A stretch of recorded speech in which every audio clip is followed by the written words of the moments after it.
ನಮಸ್ಕಾರ.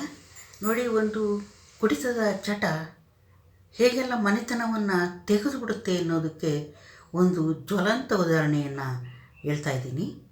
ನೋಡಿ, ಉತ್ತರ ಕರ್ನಾಟಕದ ರಾಯಚೂರು ಜಿಲ್ಲೆ ಅಲ್ಲಿ ನಾವು ಸ್ವಲ್ಪ ವರ್ಷಗಳ ಕಾಲ ಇದ್ವಿ.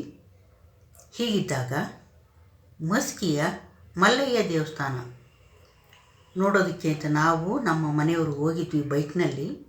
ವಾಪಸ್ಸು ಬರುವಾಗ ಒಂದು ಚಾನಲ್ ಸಿಕ್ತು.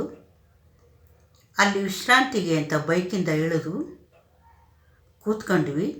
ಆಗ ಒಬ್ಬ ಯುವಕ ಆ ಚಾನಲಲ್ಲಿ ನೀರು ತುಂಬಕ್ಕೆ ಬಂದ, ಕೊಡಗಳನ್ನ ತಗೊಂಡು.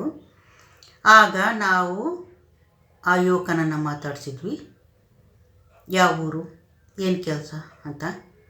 ಆ ಯುವಕ ಹೇಳ್ದ, ಅಲ್ಲೇ ಇದೇ ಊರು, ಒಂದು ಚಿಕ್ಕ ಗ್ರಾಮ ಅದು. ಏನು ಕೆಲಸ ಅಂದಾಗ ಜೀತ ಅಂದ. ನನಗೆ ಆಶ್ಚರ್ಯ ಆಗ್ಬಿಡುತ್ತೆ. ಯಾಕೆ ಅಂತೀರ? ಜೀತ ಪದ್ಧತಿ ಈಗ ಇಲ್ಲ, ಕಾನೂನಿನ ಪ್ರಕಾರ ಜೀತ ಪದ್ಧತಿಯನ್ನು ತೆಗೆದುಹಾಕಿದ್ದಾರೆ. ಎಲ್ಲಾದರೂ ಜೀತ ಮಾಡ್ತಾರೆ ಅಂದರೆ ಕಾನೂನು ಪ್ರಕಾರ ಮಾಡಿಸ್ಕೊಂತಾನಲ್ಲ ಓನರು, ಅವನಿಗೆ ಶಿಕ್ಷೆ ಆಗುತ್ತೆ. ಆಗ ನನಗಿದೇನು ಆಶ್ಚರ್ಯ ಆಗೋಯ್ತು. ಆಗ ನಾವು ಆ ಯುವಕನನ್ನು ಕೇಳಿದಾಗ ಹೇಳ್ದ, ಹಿಂದೆ 30-35 ವರ್ಷಗಳ ಹಿಂದೆ ಅವರ ಅಪ್ಪ ಕುಡಿಯೋ ಚಟ ಇತ್ತಂತೆ.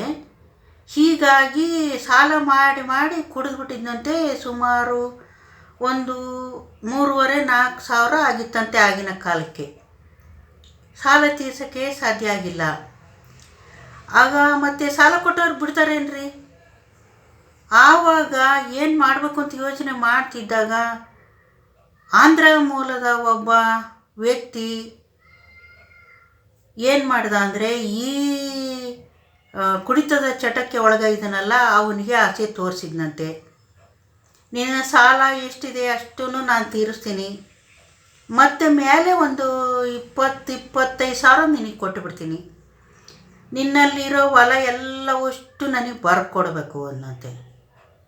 ಎಷ್ಟು ಎಕರೆ ಏನು ಯಾವುದು ಲೆಕ್ಕಾಚಾರ ಇಲ್ಲ. ಅವನಿಗೆ ಏನೋ ಒಂದು ಮುಳುಗವನಿಗೆ ಒಂದು ದಡ ಸಿಕ್ತು ಅನ್ನೋ ರೀತಿ ಅವನೇನು ಮಾಡ್ದ, ಇದಕ್ಕೆ ಒಪ್ಕೊಂಬಿಟ್ಟು 3-4 ಸಾವಿರ ಸಾಲನೂ ಅವನು ತೀರಿಸ್ತಾ, ಆಂಧ್ರ ಮೂಲದ ಒಬ್ಬ ವ್ಯಕ್ತಿ.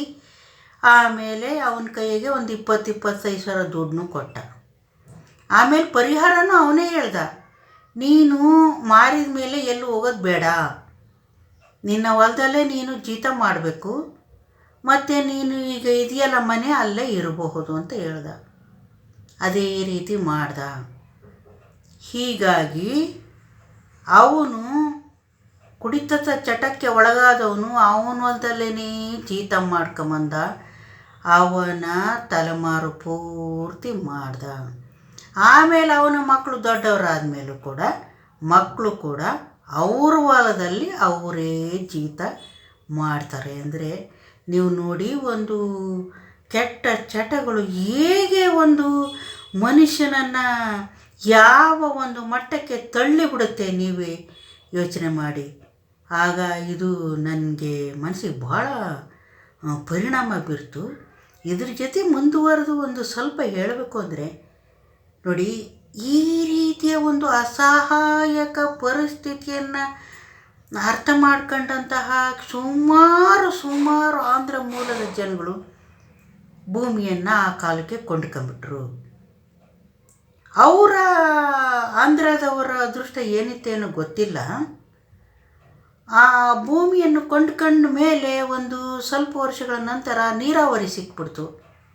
ಅಂದರೆ ಚಾನಲ್ಗಳ್ನ ಅಲ್ಲಿ ಹರಿಯಂಗೆ ಮಾಡಿದರು. ಮಳೆ ಬೀಳುವಂತಹ ಪ್ರದೇಶದಲ್ಲಿ ಬಂದಂಥ ನೀರೆಲ್ಲನೂ ಉತ್ತರ ಕರ್ನಾಟಕದ ರಾಯಚೂರು ಮುಂತಾದ ಜಿಲ್ಲೆಗಳಲ್ಲಿ ನೀರು ಹರಿಬೇಕು, ಚಾನಲ್ಲು ಆ ರೀತಿ ಮಾಡಿದರು.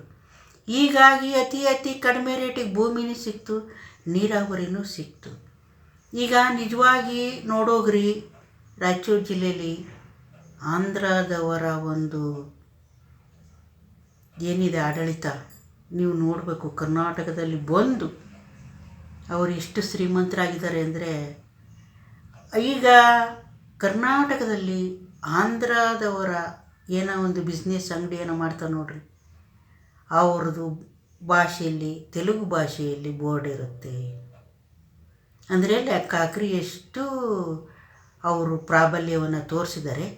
ಅದೇ ನೀವು ಆಂಧ್ರಕ್ಕೆ ಹೋಗ್ರಿ, ಕನ್ನಡದ ಯಾವ್ದಾರು ಒಂದು ಬೋರ್ಡ್ ನೋಡ್ರಿ, ಇರಲ್ಲ. ಅವರು ಅಷ್ಟು ಸ್ಟ್ರಿಕ್ಟಾಗಿ ಇರ್ತಾರೆ. ಈಗ ನಾನು ಆಂಧ್ರ ಜನಗಳು ಇಲ್ಲಿ ಕೆಟ್ಟವರು ಅಂತ ಹೇಳ್ತಾ ಇಲ್ಲ. ನಮ್ಮ ಬುದ್ಧಿ ನಮ್ಮ ಕೈಯಲ್ಲಿ ಇಟ್ಕೊಂಡ್ಬಿಟ್ರೆ ಆಗೋಯ್ತಲ್ಲ ಅಲ್ವಾ. ಯಾರ ಒಟ್ಟಿನಲ್ಲಿ ಒಂದು ವೀಕ್ನೆಸ್ಸು, ಒಂದು ವೀಕ್ ಪಾಯಿಂಟ್ ತಿಳ್ಕೊಂಡು ಮೋಸ ಮಾಡಬಹುದು ಅನ್ನೋದಕ್ಕೆ ಇದನ್ನು ಹೇಳ್ತಾ